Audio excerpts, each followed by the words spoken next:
வணக்கம் நண்பர்களே, இன்னைக்கு நம்ம வில்லேஜ் கிச்சன் ஃபேக்டரி சேனல்ல என்ன பண்ண போறோம் பாத்தீங்கன்னா 2 கிலோ கத்திரிக்காயை வச்சு பிரியாணிக்கு சைடிஷா பிரியாணி கத்திரிக்காய் செய்ய போறோம். வீடியோவை ஸ்கிப் பண்ணாம ஃபுல்லா பாருங்க. அப்போதான் எந்த மெத்தட்ல செய்யணும்னு உங்களுக்கு தெரியும். வாங்க வீடியோக்குள்ள போலாம்.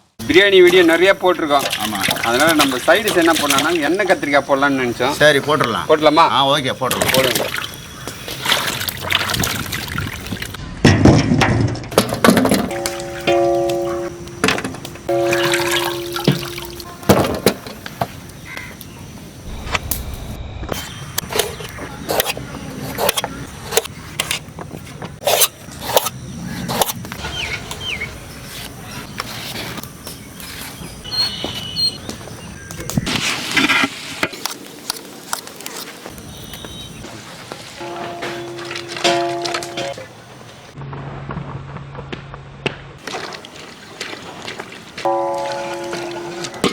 பாருங்க மக்களே, நம்ம பிரியாணி வீடியோ நிறைய போட்டிருக்குங்க. நம்ம வியூவர்ஸ் பார்த்தீங்கன்னா சைடிஷ் என்ன பண்ண போறீங்க, சைடிஷ் வேணும் அப்படின்னு கேட்டாங்க. அதனால நம்ம பிரியாணி கத்திரிக்காய் செய்ய போகிறோம். ஃபர்ஸ்ட் பார்த்தீங்கன்னா வேர்க்கடலை வந்து வறுத்து எடுத்துக்கலாம். 2 கிலோ கத்திரிக்காய் பார்த்தீங்கன்னா 100 கிராம் வேர்க்கடலை வறுத்து எடுத்துக்கலாம். மாஸ்டர் ரைட், வறுத்துலாமா? ரைட்.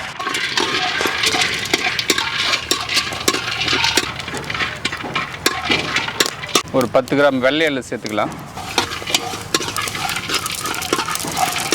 அப்படியே புரியுறா பாருங்க.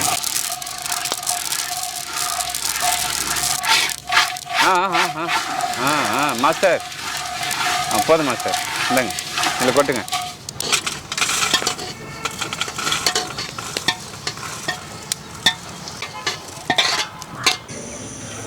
எண்ணெய் சேர்த்துக்கலாம். எண்ணெய் சேர்த்து கத்திரிக்காய் நல்லா வதக்கி எடுக்க போகிறோம்.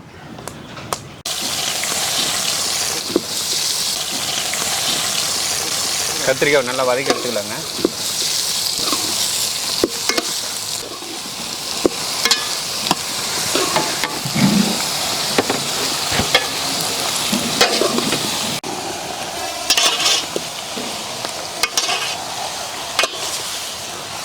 பாத்தீங்கன்னா நண்பர்களே, வேர்க்கடலை வெள்ளை எல்லை நல்லா வறுத்து எடுத்துக்கலாம். இப்போ நல்லா தூளை அரைச்சி எடுத்துக்கலாம். அதை கொஞ்சம் கொடுத்தீங்கன்னா கொஞ்சம் சாப்பிடலாம். என்னவா வறுத்தது? நான் சாப்பிட்றதுக்கு வருத்தம், குழம்பு போகிறதுக்கு வருத்தம். சாப்பிட்றதுக்கு தான் அது சாப்பிட்றது அப்புறம் சாப்பிட்றோம்.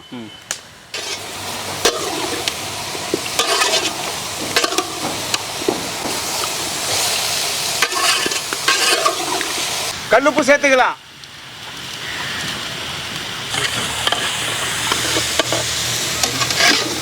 கல்லாக இருக்கிற கத்திரிக்காய் அப்படியே கூழ் கூழ் ஆகணும் மாஸ்டர், அப்போ தான் நல்லாயிருக்கும். ஆமாம், மூடி போட்டு அப்படியே வேக வைக்கலாமா? அப்படியே மூடி போட்டு ஒரு 5 நிமிஷம் முடிய விட்டோம்னாக்கா கத்திரிக்காய் வந்து நல்லா அப்படியே பஞ்சு போல் ஆகிடும். பூவாட்டம் ஆகிடும், பூ மாதிரி ஆகிடும். புளி ஊற வச்சுக்கலாம்.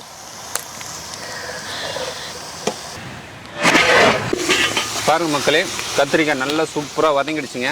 இந்த அளவுக்கு நல்லா வதக்கிட்டு தனியாக எடுத்து வச்சிடலாம். மாஸ்டர் எடுத்து வச்சிடலாமா? அடுத்தது தாளிக்கு போகிறோம்.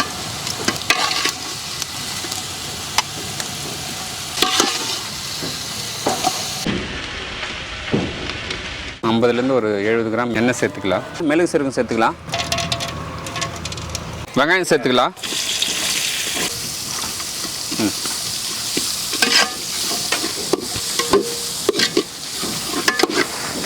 கருவேப்பிலை சேர்த்துக்கலாம்.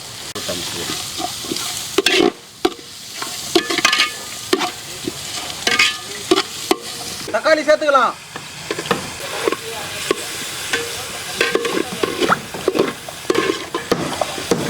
வதக்கின கத்திரிக்காய் சேர்த்துக்கலாங்க.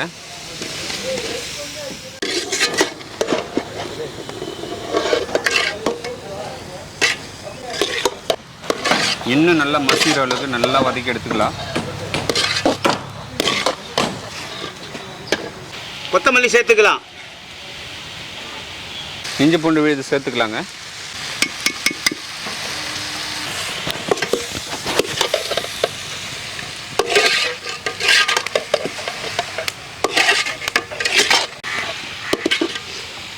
தண்ணி சேர்த்துக்கலாம்.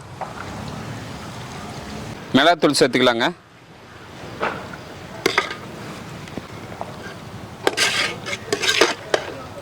புளி பார்த்தீங்கன்னா ஒரு 10 நிமிஷம் ஊற வச்சாச்சு.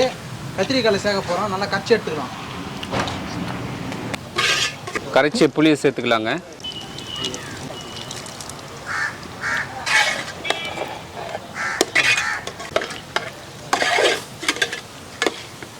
இப்போ பார்த்தீங்கன்னா நண்பர்களே நல்லா வறுத்த வேர்க்கடலை வெள்ளை எல்லை நல்லா வறுத்து எடுத்துட்டோம். அதை தூள் பண்ணி சூப்பராக வச்சுருக்கிறோம். அதை இப்போ சேர்த்துக்கலாம்.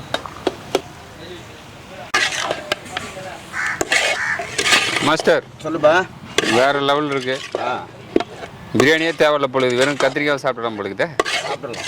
அந்த டேஸ்ட் கொடுத்துருக்கேன். சரி, இப்போ கத்திரிக்காய் செய்துட்டா பிரியாணி இதை சாப்பிட்டாவே பிரியாணி மாதிரி இருக்கணும் பாய். நல்லா இருக்கும்.